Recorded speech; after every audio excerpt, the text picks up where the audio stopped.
This was one of the most difficult properties I've had to research, and I've got a story to tell you about that, but I want to pause the video right here so I can pull up this photo that we found. Now, this photo, we don't know the date. We're thinking it's from 1910 to 1930-ish, but check out the right side of this home. There's the two piazzas there. There's the side door. It's kind of built more of a Charleston single style home, even though it is attached like a row house. Just kind of a cool thing. But again, this photo was not dated, so we actually don't know when this was from.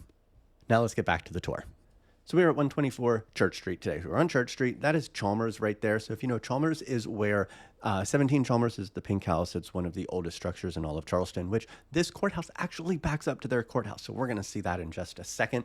And huge shout out to Daniel Ravenel Jr. from Daniel Ravenel Sotheby's International. He was a listing agent for this home. So let's start with some mystery here. We see a Carolopoulos Award from 1977. So I reached out to the Preservation Society of Charleston and I asked if they had any information about what was done to this house in 1977 that gave it that award. And they actually said that their history and documents from that era, they actually don't have much. They really didn't know much about what was done, who the contractors were, or anything. So that was like kind of our first little mystery about this, and it got me thinking. I'm like, I need to dive deep. No, we didn't find anything about that, but we did find out some interesting information from old newspaper articles. So we're back here in the courtyard, and then when we get to this back wall here, we're going to see that pink. So this is the backside of 17 Chalmers right here. So this is their courtyard. It backs up to this one. You make friends with them, and there's a little gate there, so if you wanted to like go back and forth, you could. But just kind of a cool little thing because everyone knows this pink house, so now you kind of know where we are here in Charleston. Hopefully, I mean, if you've ever been here. So let me know down below if you know the pink house. Let me know in the comments. So before we get into some of the mysteries of what we tried to find here, this house is listed for $2,395,000, and it is 2,652 square feet, built in 1790 with 3 bedrooms and 2.5 bathrooms. It is a 3-story stucco over brick. And if you remember from that original photo we saw, you could see that brick. You know, it's changed over time. So we come over here and this is why we've got that side entrance here, because these used to be those piazzas, which I think is a really cool thing. And we'll get to that door there and where it goes here in just a second. So we head in, and one thing you're going to notice here is there's a lot of 1970s updates from that Carolopoulos Award, but there's that door. So this door kind of tells a little bit of a story about this property that from what we found, there were businesses that were in here. So that was the business door that came into this front section. And there's this weird little bathroom right there. And there was an artist here. So we've got this roll of paper, or where a paper roll would be. And it's just an interesting room here. You can tell the shower has not been used in a long time because it was turned into shelves. But, it all kind of tells this story. That bathroom probably was updated like that in 1977, and that was top of the line. So you're going to see a lot of that throughout this house. So looking into this house, one thing was that the tax records stopped back in around 1994. So this was pretty hard to kind of go back. So what I did is I went down to the main branch of the Charleston Library on Calhoun Street, and I got to give a huge shout out to Lindsay, librarian there. She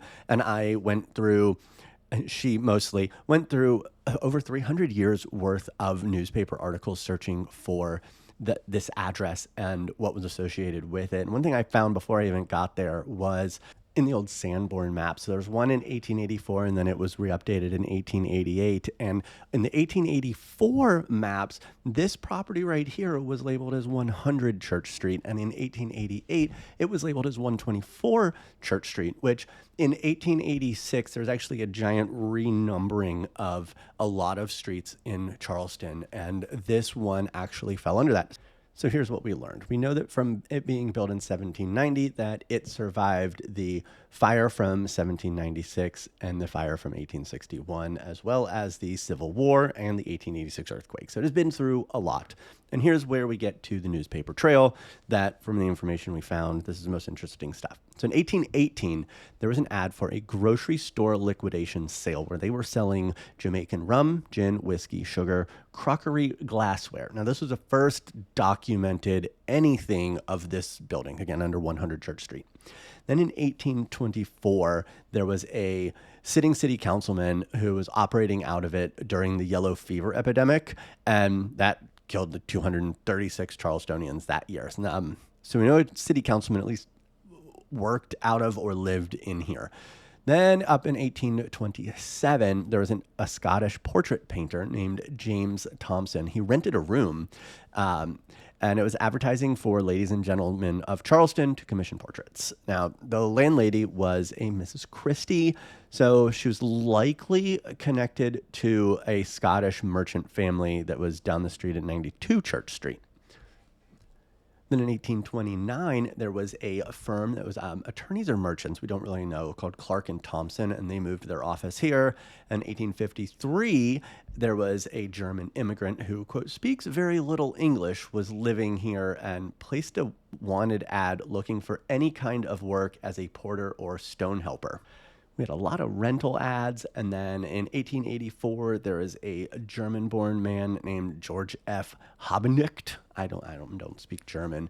He placed an ad looking for a business partner, and that was the last known use of 100 Church as the address. And then we don't really have much, but we do have one picture from the 40s from a survey. It looks just like it does today. And then in September of 1973, it was listed on the National Register of Historic Places as part of the French Quarter Historic District. And then we have the Carolopolis Awards. And then that brings us to the 90s is what we know. So this is one of those homes. Someone needs to come in and just do a huge history deep dive on this. It's out there somewhere, but I just don't have the means to search for that. So if anyone wants a project, this is a great house to buy. Whoever buys this, I hope that they not only bring it back to life, but they do the research to figure out the history of this property, because I'm sure it's got some amazing stories to tell throughout its history. It's currently being sold by the French Huguenot Church. So in 2024, it was transferred to them, and now they're selling it. So let me know your thoughts on this down in the comments. What would you do to bring this to life? And let's just take a peek out this window out on Church Street. And everyone, thanks for joining me, and have a wonderful day. We'll see you on the next tour.